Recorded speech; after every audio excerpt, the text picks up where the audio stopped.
कावळा, कावळ्याची पत्नी कावळीन, त्या कावळीनीला अंडी द्यायची होती. पण जगाच्या पाठीवरती कावळा असा पक्षी आहे का जो आयुष्यात कधी घरटं बांधत. कावळा बांधतो घरटं नाही. आणि जरी एखादा सात्विकच असेल बुवा का ज्यानं कीर्तन ऐकलं का कावळ्यावरती टीका होते म्हणून घर बांधावं, तो बांधतो. पण कशाचं? बाभळीच्या काट्याचं. का त्या घरट्याचा काही उपयोगच नाही. त्याच्यामध्ये गालीच्या भेटणार नाही, त्याच्यामध्ये मऊ गादी नाही, कापूस नाही, काही नाही, नुसते काटे. असं काट्याचं घर बांधतो. बसणार तर त्याच्यात नाही, पण काट्याचं घर बांधणार. बरेच कावळे असे कधी 100 वर्षाचे झाले पण घरं बांधायचं डोक्यात त्यांच्या नाही आलं. मी कावळ्याचं सांगतो. कावळ्याची बायको म्हटली यानं घर बांधलं नाही, आता मी अंडी देणार आहे, पिलं देणार, आता काय करावं. कावळ्याचं वरच्या फांदरीवरता आणि खालच्या फांदरीवरती एक कोकिळ राहत होती. कोण? कोकिळ.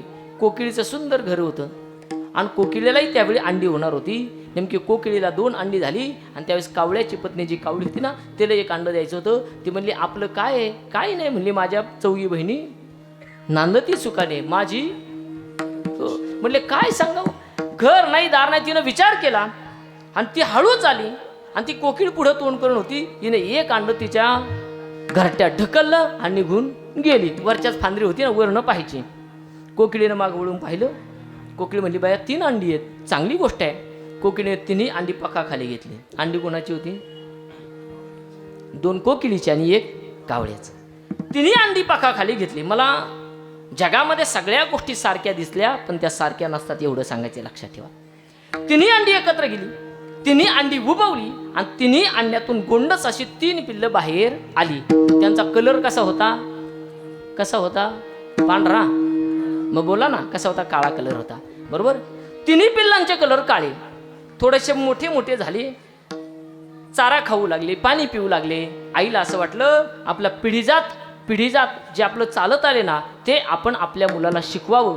म्हणून आईने एक दिवशी काय केली, पेटी बाहेर काढली आणि तिनं काळीचारचा स्वर धरला. कुणी? हा म्हणजे आईनं, कोकिळी ना, तिने काळीचारचा स्वर दिला. 3 पिलांना असं सरळ बसवलं मध्ये आणि आई म्हटली बघा अतिशय महत्वाची गोष्ट मी तुम्हाला समजून सांगते.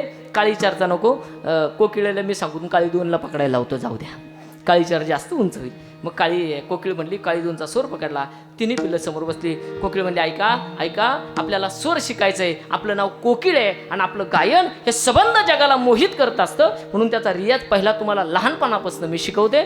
3 मुलं म्हटले हो आई चालेल, काही हरकत नाही. मग त्या 3 काळी 2चा स्वर दिला आणि स्वर दिल्यानंतर ती कोकिळ म्हणली ऐका मुलांनो, म्हणा बरं सगळ्यांना कुहू कुहू, आहे का नाही.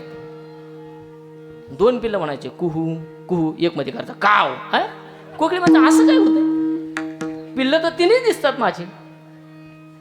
ती म्हणली ऐका परत नीट स्वर लावा. परत कोकिळनं कुहू केलं. 2 पिल्लं कुहू करायची, एक करायचं काव. कोकिळ म्हणायचे झालंय का याला कळत नाही. त्याने त्याला पाहिलं, म्हणले काय रे तुझं काही मशीन बिघडली का काय?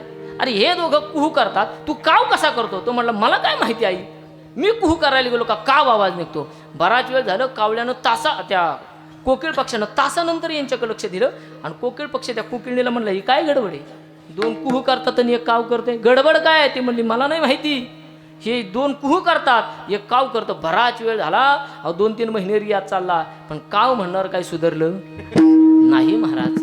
गंमत अशी झाली, एक सज्जन व्यक्ती रस्त्यानं चालला आणि जाता जाता ते कोकिळेचा क्लास ऐकला. तो नवरा तिच्यावरती रागवायचा, ह्या मुलाला काय तू व्यवस्थित संस्कार लावले नाही, हे 2 कुहू म्हणतंय, हे काव म्हणतंय, याचं काय करायचं? त्यावेळेस खाली चालणाऱ्या व्यक्ती जवळ गेला.